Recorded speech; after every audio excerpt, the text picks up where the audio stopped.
Hi, guys. It's Dr. George. Hello, hello, hello. This is my first Tuesday back at work. And no, the kids aren't back. It's just the principals for now. But I am filling in my information so I could put it on the screen for all of you all. So I'm doing that now while you all come in. Let's see, got that done. All righty, got that. And it is an AR book. So the book tonight is Imaginary Fred. How cool is that? Imaginary Fred by Ian Colfer and Oliver Jeffers.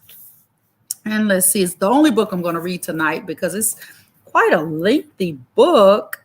When I flip through it, hi, Paris. How are you? Hi, Shari. Hi, Ava, Ari, and Pop Pop. Hello. So this is an AR book, so I'm going to give you all time to get this information down. So let me put it on the screen for you all.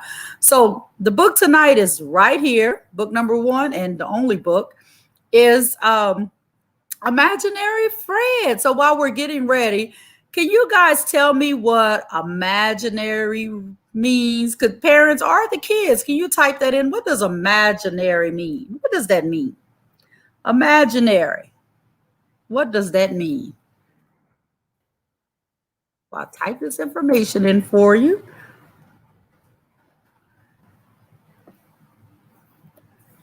Wait for you to put that in the responses. And this is the AR information for this book. Hello, Mike from Gettysburg, Pennsylvania. Did you get my postcard from Massachusetts? I didn't, especially if you moved it to the school. I'll get it Monday.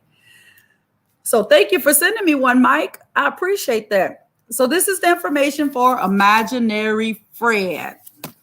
So excited about this book. And let me add one author to this book because I left off of Oliver Jeffers. And I'll get started. So get your pillow, get yourself settled in. And whoa.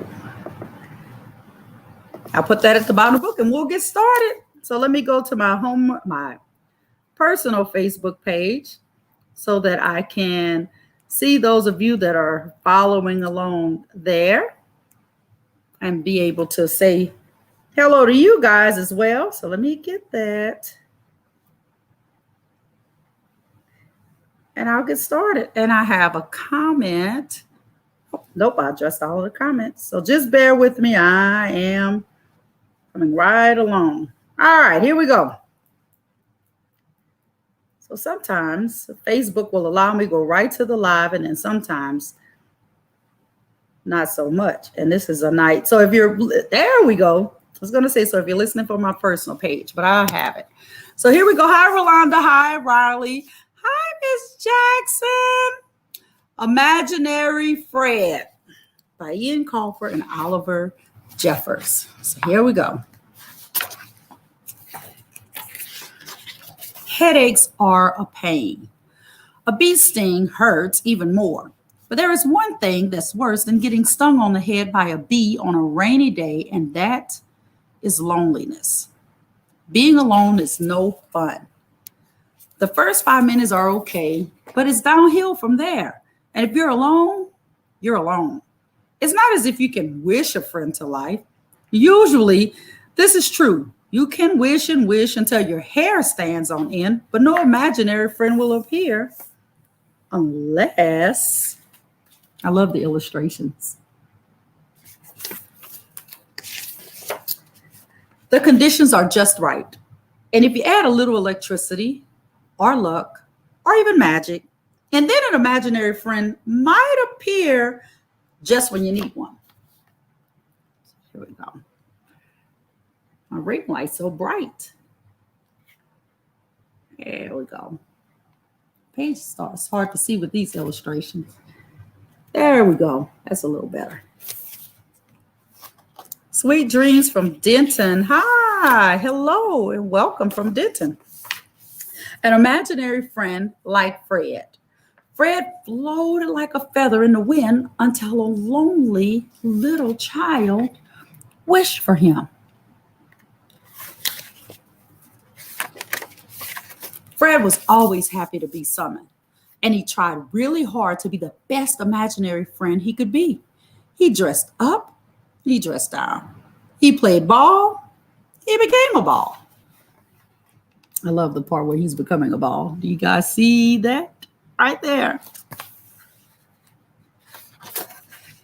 And did whatever else his real friend wanted to do without once complaining. But no matter how hard Fred tried, the same thing happened every time. One day, his friend would find a real friend in the real world, a friend who did not have to be ignored when grown-ups were around. And when this day came, as it always did, Fred would feel himself fade. So when grown-ups came around, Fred would fade away. Usually by lunchtime on the second day, Fred would be mostly invisible. And by bedtime on the fourth day, there would barely be a scrap of Fred left, just enough for the wind to catch and whisk him into the sky. But Fred would stay until someone new wished for him. Poor Fred. I almost have to turn off my ring light so you guys can see. Hi, Miss Bridges. Fred was glad that his friends found other real friends to play with, but sometimes he wished he had a friend who would need him forever. He dreamed of a friend who liked reading, music, and drama like he did. He imagined them sitting together, reading adventure stories and looking for shapes in the clouds. This was Fred's dream.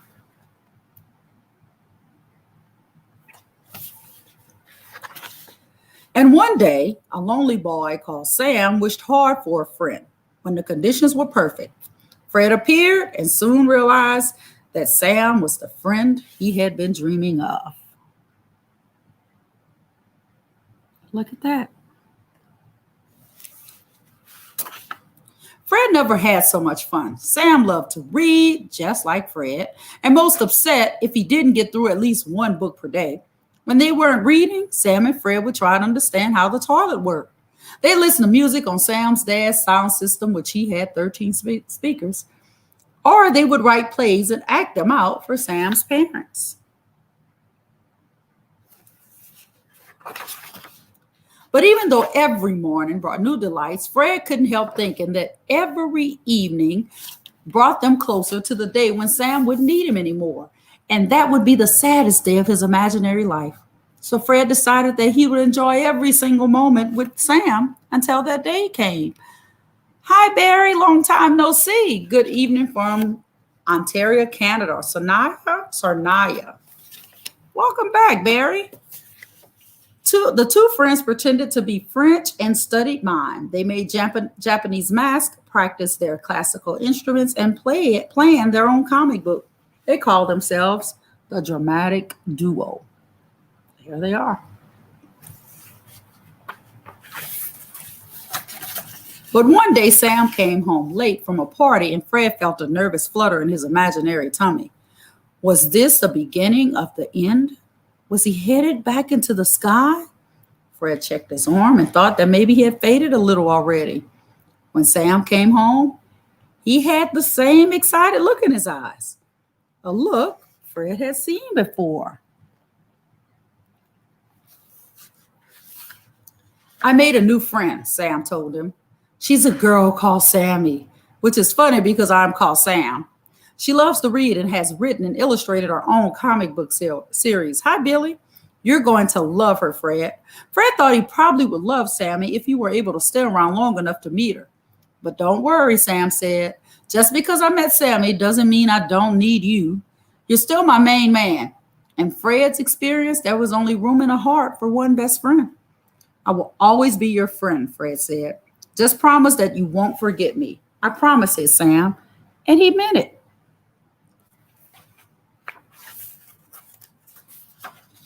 The next morning, Sam was gone. When Fred woke up, and there was a note on his pillow. I am meeting Sam to brainstorm our comic book. Back later, your pal Sam. Comic book, thought Fred. That was our idea. Me and Sam. Fred checked his arm again. Definite fading this time. And Sam came home several hours later. Fred called an emergency meeting of the dramatic duo. Okay, Sam, he said, I want to prepare for you for what's coming in a day or two. I will disappear. It's not your fault. It's just that now that you have a real friend, you don't need me anymore. The best thing you can do is let me go without making a scene. Hi, Miss Clark. Hi, Cree. Hello. Cree, this is an AR book. So if you want to jot down the AR information, Miss Clark, it's right there. Hello, Cree.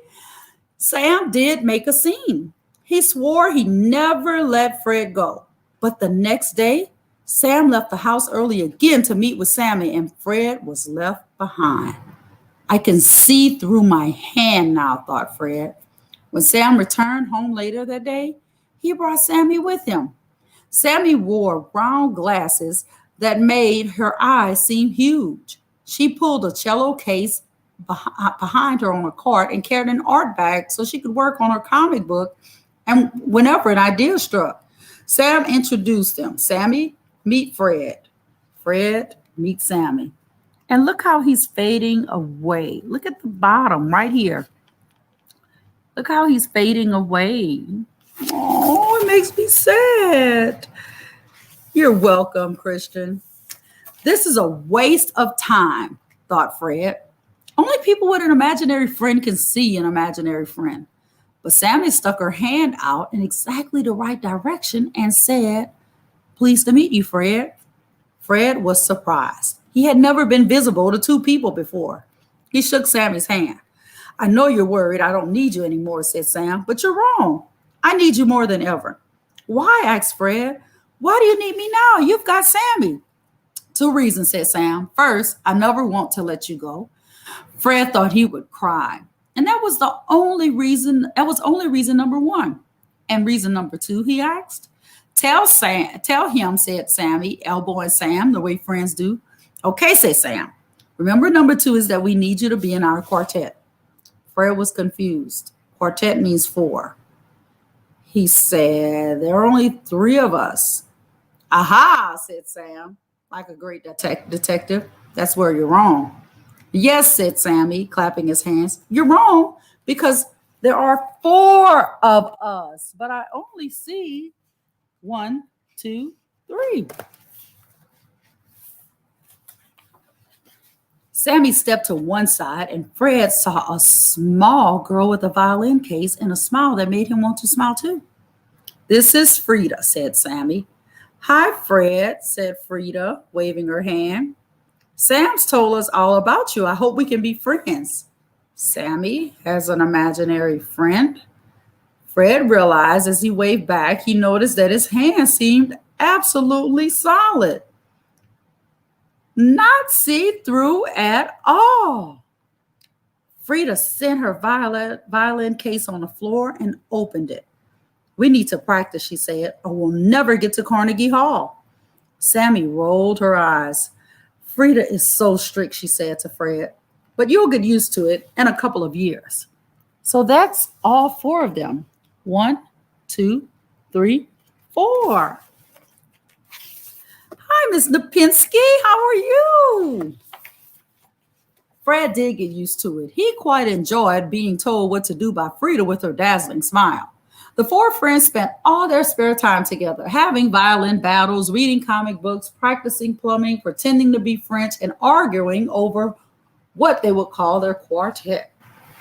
And there they are standing by the toilet. Remember, they would always wonder what it was like for the toilet, how it worked. They're all there. They eventually settled on the Quarreling Quartet, which they all agreed was the perfect name. The quartet made their debut at the school Christmas concert, much to the confusion of the audience, because, remember, there's the audience, but the audience can only see 2, but why are they called a quartet? Remember, nobody could see the other two. But then something interesting happened. The older they grew, the less time the four friends spent together.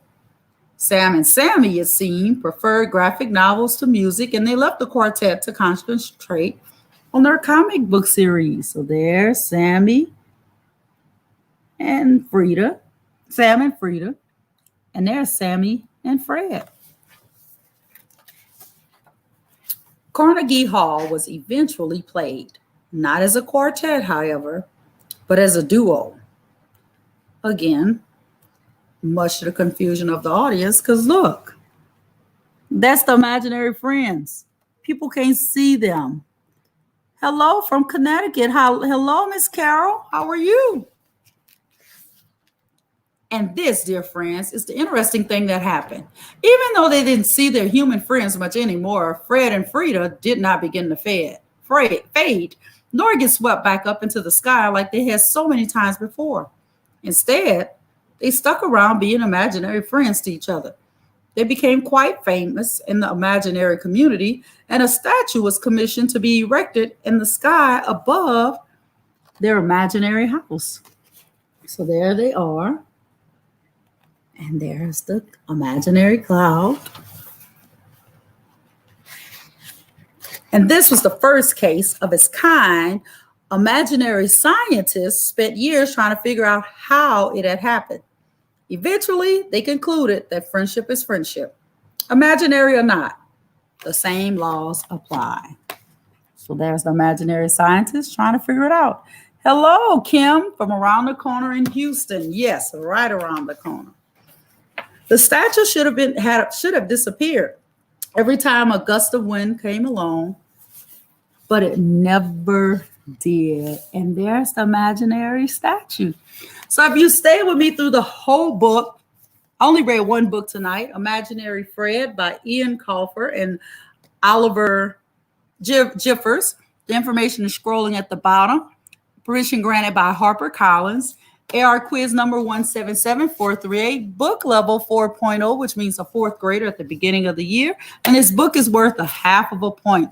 So I always do a takeaway, and it's great to see my diverse audience back. It is, Mike. These authors were very creative. It's good to see everyone back from all over the world coming back. I appreciate it so much. So, Imaginary Fred, my biggest takeaway from here is a true friend never goes away. They never, ever go away. It's in your heart. You know, true friendship is in your heart. You don't have to see them all the time. You know how we have friends that we don't see, and when we do see them again, we just pick up where we left off. It's kind of like what happened with the imaginary friends. But the beauty of this is that one of the friends initially Sam thought he needed Fred, but he didn't. He really didn't. Fred needed him, and then Fred realized he didn't need him. And here's another takeaway, boys and girls, because I know it's beginning of the school year. You're going to go in a new class, and you're going to meet new people. And your friends from last year may not be in your class. Oh, my goodness. Lucky you, Mike. And some of you, you're welcome, Ollie. You're so welcome. Some of you will have new friends. So here's the thing. If you're not in class with a new friend, it's okay to make a new friend with your old friend. It's okay to make thank you, Miss Jackson. It's okay to make a new friend. It really is. And keep your old friend, just like they did at the end. Sometimes we think, sometimes we think when we meet new friends, we can't mix them with the old friends, but we can. And it's okay for those relationships to develop and they not have us around. Adults, we are the worst about that. So, Imaginary Friend, probably a better book for adults than it is for kids. Mike, you're right. You can never have enough friends. So this is our book for tonight. I have two books and I'm prepared. Got to get back prepared. Next Tuesday, I'll have two books, Emily's Magic Words. So if you have a student or a child that struggles with manners, I think, because I never read them in advance, I think this will be the book for you and them. This is by Cindy Post-Sinning, Dr. Cindy Post-Sinning, and Peggy Post, illustrated by Leo Landry. That's that book. And the second one will be one of my favorites, Amelia Bedelia's First Apple Pie by Herman Parrish and pictures by Lynn Averill. And she looks a little different. So, guys, if no one else tells you Dr. George loves you, have an amazing night. It's 1 day closer, 1 week closer to seeing all of my scholars return to Homer Drive Elementary and my professors. I missed you guys so much. If nobody else tells you Dr. George loves you. Good night. See you next Tuesday. Good night, everyone all over the world. Good night.